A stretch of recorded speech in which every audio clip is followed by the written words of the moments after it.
Ndabaramukije cyane ni Landry Promoter umutananirwa ubu neza kuno munsi twaje kwakira umuririmbyi nka Landry Promoter asanzwe mpagarariye hano ku butaka bw'u Burundi nk'umutananirwa ni umuririmbyi ariko arakorana na Hitop TV ndetse cyane ku izina rya Landry Promoter avuye mu gihugu cya Zambia bamwita Yan A avuye mu gihugu cya Zambia ni asanzwe akora ibikorwa vyiwe ariko akaba asanzwe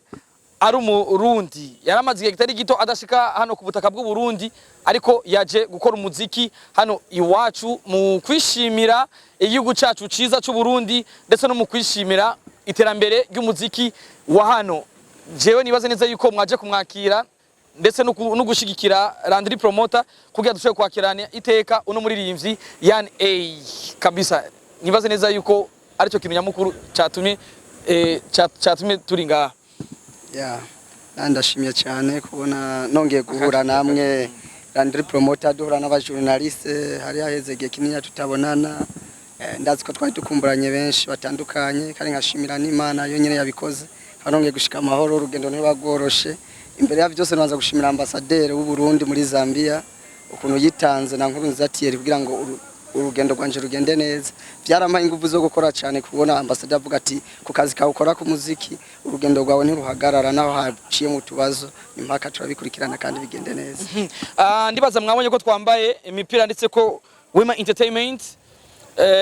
hariko logo y'u Burundi hariko nandi malogo atandukanye amadarapo amabendera. Wema Entertainment ni label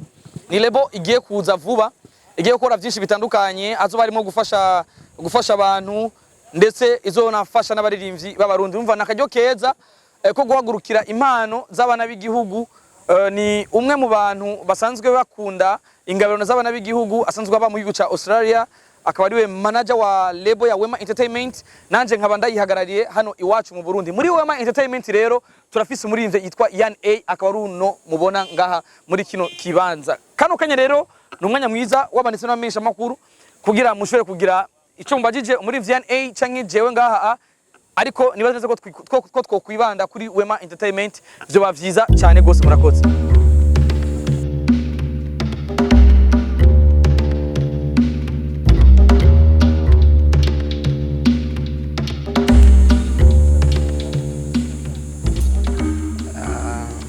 Muri make umumenyesha makuru n'umuririmbyi imagiriranire turakeneraniye cyane kuko twebwe abaririmbyi turakora ibikorwa tukitanga tugakora byiza hama namwe bikabashikira namwe mukabishikiriza abene gihugu canke abafanizi. Rero nibaza kuri jewe ikibanza ndakibahaciza kandi ndanabubaha cyane bere mu bandanirizeho n'ibikorwa kugira ngo natwe dushike kure. Icereke naco indirimbo yanje na Big Fizo ico nta binini yafise no bivuga ko ivyo management yanje iraca bitunganya ngira ngo niyabona ko bikenewe izo tumenyesha namwe abaduhagarariye nk'abajournaliste mubishikiriza abafanizi n'abantu bakunda umuziki ndundi muri rusangi. Muri rusangi jewe nta byinshi mfise noratira abantu byahatari nogenda kubabwira ati ngiye kubakorera kiretse gusa kubaha inguvu gushiramo inguvu ibikorwa byiza birivugira ariko ico nzi coco ngiye korana inguvu nyinshi cyane abafanizi vraiment babone ko Yan A mpari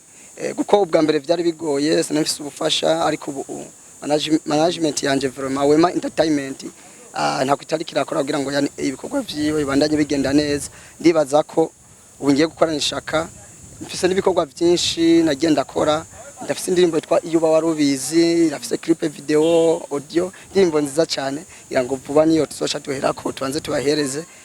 ngira ngo byinshi Landry Promoter azobivuga uko ibikorwa byacu niho bihagarariye. Okay, murakoze. Icambere na mbere muzika y'indundi ikintu mbona je no hindura kubwi wanje icambere no kubaha abo dukorana cyane cyane aba journaliste kugira indero ari we wese ukamuha icubahiro uko ari kuko ntubuza aho zogushitsa ntubuza ico azokumarira icakabe no gukora ibintu bifise qualité ibintu byiza nyimba ukoze igikorwa kemera gatwara uburyo mugake bari igikorwa bifise qualité ya okay murakoze imbere yuko ngira ico mare Wema Entertainment nuko kwanza je nanje mba mfite ico nimariye nkamarira n'igihugu ndetse nkaba nakazi sanzwe nkora rero Wema Entertainment ko naranyizeye ni intambwe idasanzwe kandi nuko babonye yuko mfise ivyo nshoboye kandi mfise aho nshobora kubageza jewe ngiye gukorana nabo mu gisata ca promotion nongere nkorane nabo mu gisata cyo gukurikiranira hagufi muri make uno muririmbyi n'umushitsi wanje kano kanya kuko ninje magare Wema Entertainment hano iwacu mu Burundi murakoze. Murakoze cyane aho wari kumbaza n'ikibazo ati kwe kutambaye brand ya Hit Top TV ari ugashima kwambara no brand. Exactement. Je rero nka Landry Promoter ndi kwisoko. Rero mugiye ndi kwisoko ndi nk'igidandazwa rero je ndacuruzwa rero yo ndose abantu bangura nkagugwa ntegerezwa kugira ico mari uwo muntu yanguze kugira ndibaza neza akaba yanguze kugira bigene neza ariko si muri ubwo buryo bwo kugugwa ariko n'uburyo bwo gukorana. Iyi Wema Entertainment igiye gukorana na Hit Top TV ko hariho difference hagati ya Hit Top TV na Landry Promoter. Hariho Landry Promoter hakaba na Hit Top TV. Rero Wema Entertainment igiye gukorana na Hit Top TV kandi ikindi naco ciyonge na Landry Promoter urumva ni ibintu bitatu bitandukanye. Rero bagiye gukorana na Hit Top TV na Landry Promoter. Jewe ndi ngaha nka Landry Promoter ariko akorana na Wema Entertainment. Na uri ngaho nka Alvin Gucci wa Hit Top TV ariko akorana na Wema Entertainment. Rero ino darapo ya Australia numuvyeyi abwa hari Imana imuhezagire cyane. Imana imuhezagire cyane, Imana ibanda imwongera imigisha myinshi. Imana ibanda nyongereza abo bantu bose babona yuko ugwaruka mu Burundi dufise ingabirano kandi bakaba bifuza kuzikuza no kubashigikira. Rero umuvyeyi asanzwe aba mu gihugu ca Australia niwe yavuze ati kubera iki nashobora gufasha abana b'igihugu ko kinashobora gushigikira abana b'i Burundi ariko mbega no bafasha no bashigikira abana b'igihugu biciye mu zenzira afise umuririmbyi Wema Entertainment ifise umuririmbyi mbega uwo muririmbyi nawe ntaba mu Burundi mbega nokorana nabande nokorana nande nokorana n'irihe zina kugira uwo muririmbyi ashobora kumenyekana ndetse na Wema Entertainment ishoye kuronka inzira zo gufasha abana b'igihugu niko kumitamwe rero jewe Landry Promoter kandi ndizera neza ko nabandi bazoshikirwa abana b'igihugu bazoshikirwa abana b'abanyemano hari ibintu byinshi twabateguriye ama competition menshi atandukanye kuraba abagwaye rero uwo muvyeyi n'umwana mwiza vraiment asanzwe aba Australia kandi Imana imuhezagire cyane gose.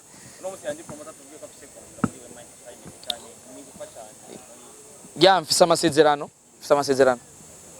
sivyo gayani Landry Promoter uyu afise amasezerano afise contrat na Wema Entertainment kindi naco nogena nobanza gushimira management yacu vraiment iratwitayeho cyane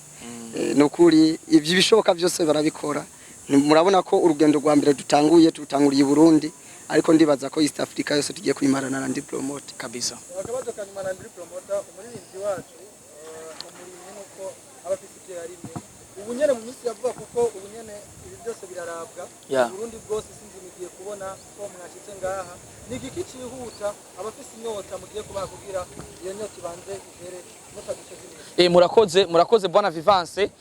asanzwe aba mu gihugu ca Zambia aje nga mu Burundi kubo kwishimira production nziza y'abana b'igihugu kubo kwishimira akayaga n'ivyimburwa vyiza bibashikira muri Zambia bivuye hano iwacu mu gihugu rero nzomwemera karyama sinzomwemera kasinzira vuba cyane ku munsi wejo aruka gusa gato yavugana n'abavyeyi ku munsi wejo azindukira muri studio mu ndwi imwe gusa azoba ari kuye video audio vyose n'abandi bashasha azova ngaha harabandi dushize dusinyishije muri Wema mu dusupportinge mudushigikire mumenye yuko uyu ari umwana w'igihugu yakoze aracari mushasha ariko arakene yitwa Yan A arafise indirimbo na Case Don arafise ibikorwa kuri YouTube yiwe rero mugabo agiye kuza nka mushasha aje kuza Yan A ari kumwe na Landry Promoter azocaboneka difference hagati y'ivyo bintu vyiwe bibiri donc gushika no mwanya wana difference ya mbere ona ko mwashoye gushika kumwakira cha bibaze bikurikira kari nyuma karahina ndifuza kazosubira inyuma dusubire nanje ngende nanje munegere nitwigera tunaniko murakoze mekanisien umubaji umuririmbyi kwaza gukurikirana kino kiganiro bamwumve basi atupe akape bugutama yatumwumve kidogo arushe nibaze neza ko muzomuha umwanya nitwigera tunaniko